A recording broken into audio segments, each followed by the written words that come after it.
అందరి ప్రార్థన ఓటమిలేని ప్రార్థన, ఒలీవా ప్రార్థన, ఓదార్చే ప్రార్థన. Praise the lord. ఈరోజు దేవుని వాగ్దానము కీర్తనల గ్రంథము 42వ అధ్యాయము 8వ వచనము. నా జీవదాత అయిన దేవుని గూర్చిన ప్రార్థనయు నాకు తోడుగా ఉండును. దేవుని వాక్యము సెలవిస్తుంది, మనము చేసే మన ప్రార్థన మనకు తోడుగా ఉంటుంది.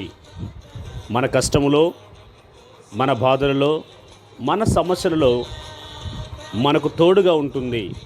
కనుక దయచేసి ఈ మాట వింటున్న ప్రియమైన దేవుని వాళ్ళరా గమనించండి. ప్రతి ఒక్కరూ తప్పక ప్రార్థన చేయండి.